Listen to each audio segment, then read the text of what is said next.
Are you looking at making a move to Utah? How bad can it really be? Well, in today's video, we're going to dig deep into topics like housing, the maintenance of a home, some of the challenges that you may face, flooding. Do we have flooding problems in Utah? Hard water. Is there hard water coming into our homes? We're going to talk about the direction that your home faces. Is that a consideration? Maybe it just will be. We're going to talk about all these topics and many more, and we're getting after it right now.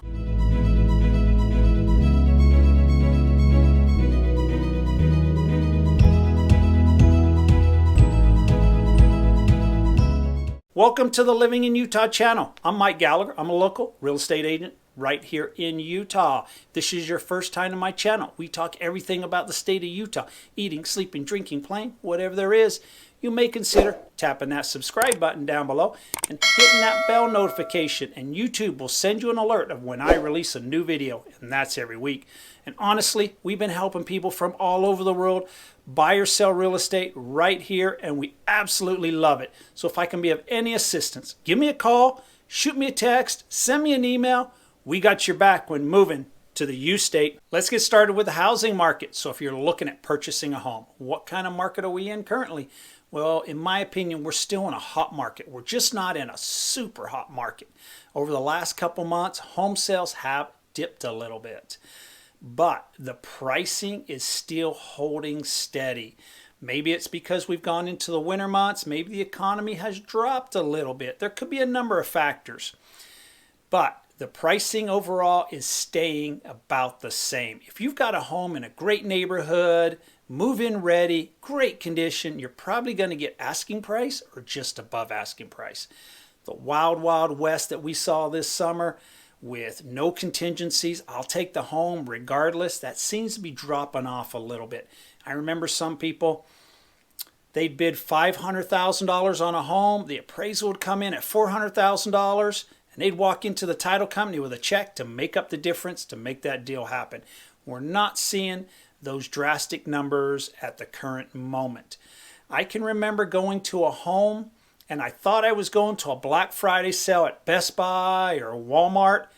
Everybody was lined up outside the home to get in for a showing. The only difference between that and Walmart and Best Buy was they were not giving away anything for free in that home, not at all. There's also some rumors out there that people are moving here from out of state with cash in their pockets, suitcases full of money, buying up all the homes, not leaving any homes for people to finance a home. Well, that is not totally true, not by any means. I consider it fake news. This is the actual data. Over the last 30 days, we had approximately 4,000 homes sold. Out of those 4,000 homes, 600 of them were purchased with cash.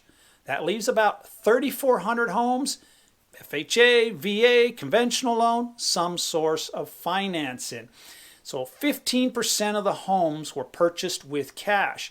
That number actually comes down a little bit more when you consider that investors sometimes will pay by cash so that their offer looks a little bit better than a finance deal.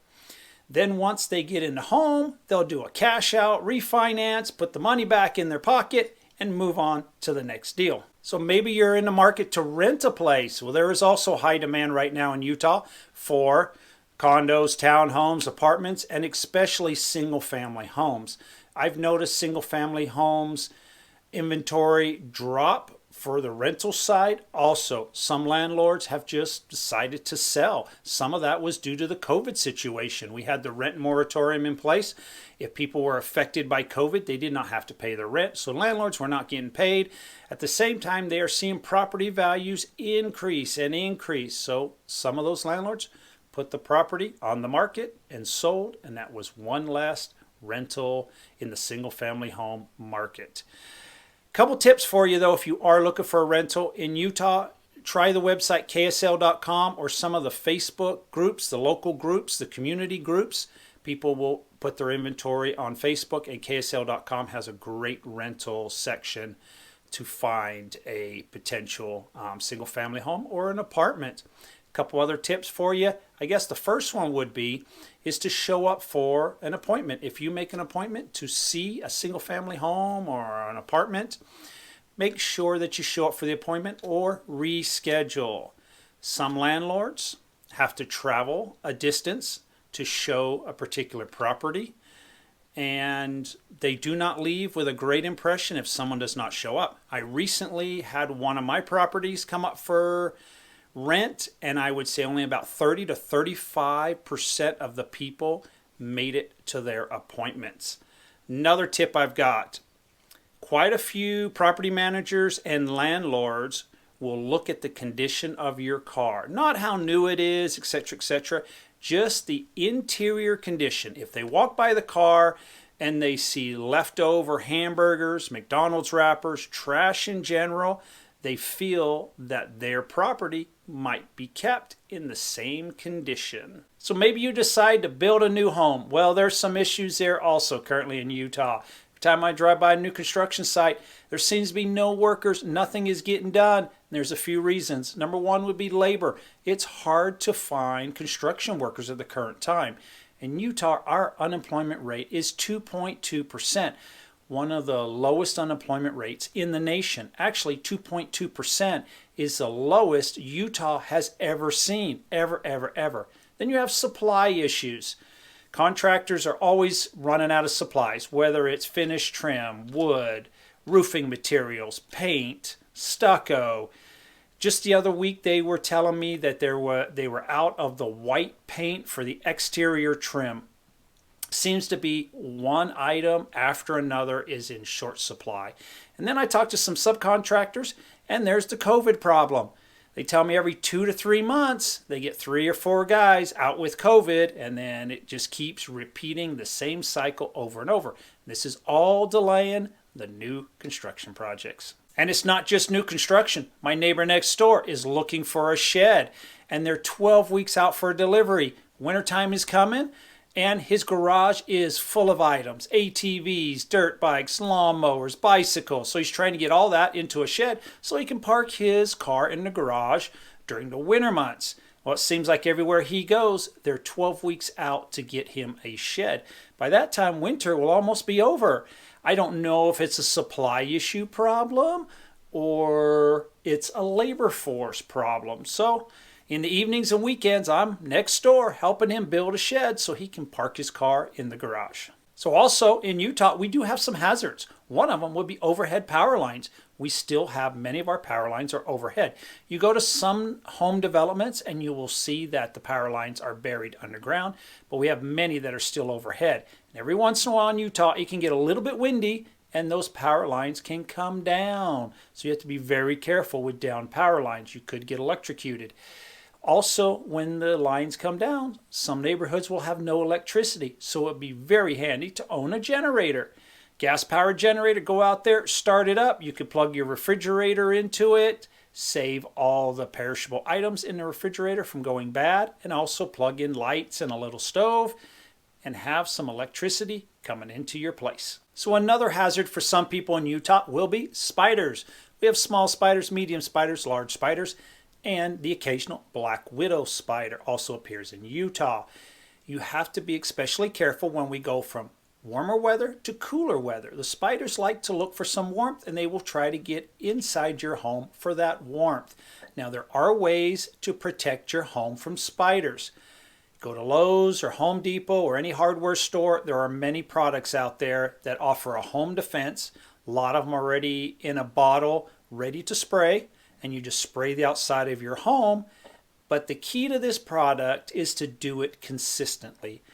Me personally, I spray 2 times per month every month of the year. I am very, very consistent with it. And I cannot think of the last time I have seen a spider in my home. As we're talking about things around the home, water intrusion into the basement. Lots of homes in Utah have basements. So when we get the heavier rain season, normally in the spring and fall, we receive the most rain.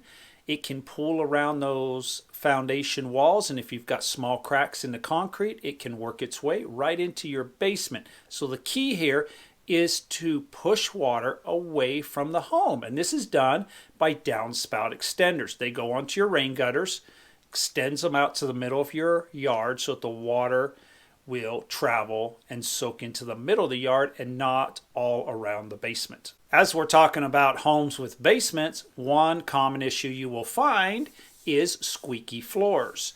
And in my opinion, a lot of this is due to the way they install the subfloor onto the floor joists. They use glue and they use nails. Over time, those nails can work themselves loose and create a squeak. I prefer to use screws on the floor. So if you are building new construction, you might want to put some screws in. If you have an existing home, whenever you replace the flooring, like say some new carpet and you have some squeaky floors, that would be the time to install some screws to hold down that wood and take care of the noise issue, especially in high traffic areas like hallways and entrance to a bedroom or the kitchen area. Put screws into the wood. Another potential hazard, flooding. This year and last year comes to my mind. Cedar City, Moab area, saw some flooding conditions. So I have a recommendation for you there. Whether you're buying or renting a home, I prefer homes that are a little bit taller than what the street height is so that the water can drain away. If you have a home that's got a low spot or you're putting in some new landscaping, I always recommend building up the dirt around the house and grading it away from the property. So in Utah, to keep our yards nice and green, a lot of homes will have sprinklers built into the ground. During the wintertime, they need to be winterized to prevent against freezing and damage. There are typically two different types of lines that are installed. You have the PVC, the white PVC lines, and you have the poly pipe. The poly pipe can expand with the freezing temperatures better than the PVC lines can. But of course, you probably would have to dig up your yard to see what kind of line was installed. But even if you have the poly pipe of line, the control valves can freeze and crack and need replaced come next year. So I usually recommend that you winterize your sprinkler system. I do have a video on my channel on winterizing a sprinkler system. It's an older video, but it does receive a lot of views, especially in the September, October, November timeframe. In Utah, we do experience some hard water issues. So the solution for this is to purchase a water softener. There's quite a few companies out there that offer water softeners, different designs, different makes and models. This will help prevent the water stains that you see, the hard water stains that you'll see in a shower or on your dishes. So another hazard that I see in Utah and around the country will be the electrical panel in a home. So whether you're renting a home or purchasing a home, I would look at the electrical panel box. Now I show a lot of homes and a lot of people are looking at the kitchen and the bathroom, and I'm down there looking at the electrical box to see who made the box. One particular company I look for is Federal Pacific. These electrical panels have been recalled for many years. They're a potential fire danger. This has gone on for approximately 40 years. From about 1950 to 1990, these panels were installed in some people's homes. I've heard that what happens if you overload the circuit breaker does not have the ability to trip and reset and can get hot and catch on fire. I've heard about issues with aluminum and copper circuit panels also creating a problem with these particular boxes. So if I see this particular box, at that point I usually recommend that someone gets an electrician out that has more experience with them and find out if this is one of the boxes that has an issue. If so, you may consider replacing that panel so it does not catch on fire. I've also heard that some insurance companies will not insure a home that has a Federal Pacific electrical box installed in it. Does it matter which direction your home faces, north, south, east, or west? It may matter depending on your lifestyle. If your home faces to the north during the winter months, it is harder to melt the snow off of your driveway. Sun rises in the east, sets in the west. Your driveway will be shaded all day long. If your home faces to the south and during the winter months, it's a great opportunity to melt that snow throughout the day. You will have snow on your driveway or on your sidewalks all day long. Now, if your home faces to the east, which my house faces to the east, and I like the east-facing home, I only get partial sun on my driveway during the winter months, so it gets kind of cool during the afternoon temperatures. but I enjoy the viewpoint that I get when I drive out of my garage every day during the winter months. I get to see how low the snow level has come down the mountainside, and during the fall and spring I get to see the beautiful colors that are on the mountain. Now, the disadvantage with an east facing home during the summer months is if you spend a lot of time on your deck or in your backyard, you get the sun all evening long. So if your home faces to the west, during the winter months, you only get partial sun melt on your driveway, and that would be in the afternoon. During the summer months, it's absolutely beautiful. You have a shaded backyard, so if you spend a lot of time at the barbecue or on the deck or in the backyard, you will have a shaded area. So in conclusion, that's some tips and tricks for the state of Utah. If you have any kind of questions, by all means, reach out to me. Glad to answer anything that I can. Until the next video, take care and stay safe.